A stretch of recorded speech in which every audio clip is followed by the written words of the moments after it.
खुश रह बहनी, तुहार मांग कोखी बनल है, तुहार लइका पढ़े लिखे, तुहार मर्द खूब कमा, तोहरे कमाई में बरकत हो के भगवान तो के जीव जांगर दे। हाँ जीजी ये कुल चाहे। काहे ऋषि आइल बाड़ू बबीता बहनी? कोनो बात भइल है का इतना तेज ऋषि आइल बाड़ू?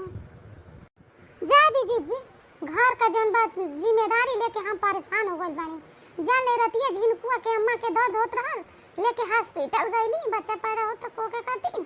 अब जान ली रात भर डॉक्टर परेशान कइल लोग, सुती जा लोग जाई जगावे तो कहे कुल की रात भर सोने नहीं देती है, रात भर सोने नहीं देती है।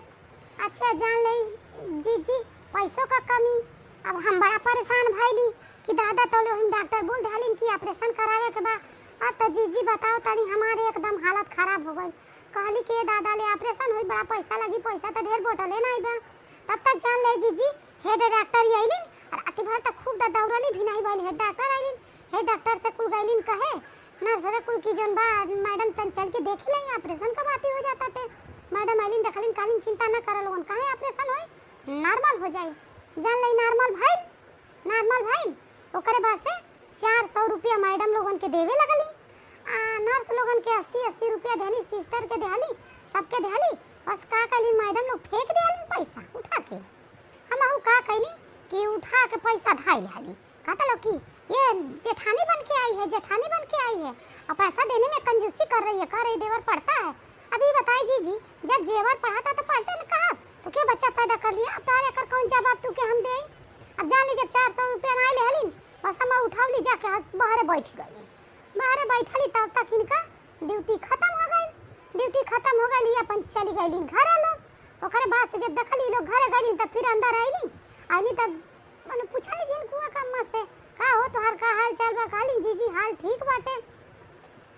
ओकरे बाद से जीजी अब जान लेली याद आके घरे आईली, तब जान ली जीव में जीव पड़ा। अभी हाँ जान आओ ताई ताले पप्पू पापा जन बा मर ऋषि आइल बाणे। अब बताई जीजी एक तो भागसल पियासल हॉस्पिटल से आवतानी, ऊपर से ही ऋषि आइल बाणे। तो काहे ऋषि आ गइल है? जा दीजिए जी, कहा तड़ा गइलू सरकारी हॉस्पिटल, ढेर रुपया पैसा खर्च करके चली आइलू हो। एको बार हमसे तू पूछलू हो? अब बताई जीजी इनसे का हम पूछी? हां जब हम बानी हमसे मांगत यारी कुछ तो हमके देवत नहीं पड़ी। हां अब तो भगवान खुशी का दिनों ले आ दे लाला, खुशी खुशी सब कुछ कहली। हम कहली अच्छा चला भाई, उ तो नहीं ऋषि लत लोग तो वो लोग के दे ही रहली। ए ऋषि आ गइल तब भाई नहीं पौलस लोग जाए तो बहिनी दू बाती बोला तना बर्दाश्त करे के चाही। असल बात जानत नहीं बड़ू पैसा रुपया भाई उहे लोग कमा के ले आवता। ए समय पैसा रुपया परेशानी देखती बाड़ू, कौने विधि से कमा के ले आवता लो।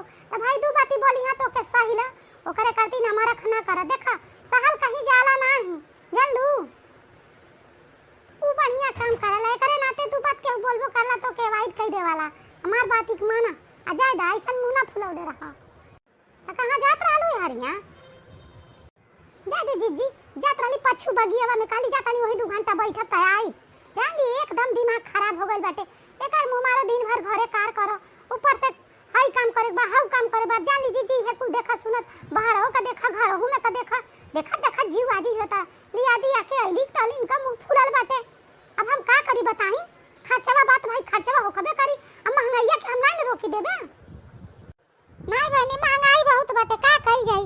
देखबू अब महंगाई तो इतना बा कि हमें कुछ कहले बा नहीं, लेकिन अब भाई थोड़े भाई मेहरारू का धर्म हो कम में चलावल। तो भाई हमन से जैसे हो पाई वही हिसाब से अपन घर दुआर चलावल जाई। का कइल जाई? मर्दे देखा का कहबू ए बहनी बबीता बहनी तुसे कहत ताने मर्दे भी नहीं निकरा ताने का जानी बाहरवा माटी फेंका ताने कि लिखा नहीं करता है, कमा ले आवता है आ घरवा में हमहन के देता है। तो देखबू ई हमहन का धर्म हो कि कौन तरह कई के 4 पैसा हमन के बचावल जा। जानलू का करी ओहू लोग करी सियाइले का फर्जवे बाटी। अब हमहनो का कुछ जन बा गलती नहीं बा, ओहू लोगवा का गलती नहीं बा। इन का करी चला जाए दरी सियाइल बाना तो दू बाती बोल के पटा जाए। जानलू बाती के लेके नहीं ठोवे के चाहिए। नहीं जीजी इनके बाती का कबो हम नहीं बुरा मानी ले, दू बाती बोल देला कह देला सही ले ली। लेकिन मानी कोनो काम अगर हम जायज कह के आवत नहीं गलती नहीं कइले बानी ओहू आदमी बोलेला त रीस लगाला। ठीक है देखा उन बोलल का गलती नहीं बाटे, ओहो जोन बोला तना कहत तना सही कहत तना। का करबू जब कहां से कैसे पैसा आवता तो ओके कटिन हमहने का करे पड़ी। और बाबू भैया लोगन अरे हमहनो कुछ मजबूरी समझा लोगन, हमनो के जौन बा फॉलो करो, सब्सक्राइब करो, शेयर करो, है ना, मेहनत करतन जा। हां बबीता के अम्मा का हालत ही देखते बड़ा लोगन, तनी कुछ हमनो सपोर्ट करो। जय हिंद, जय भारत।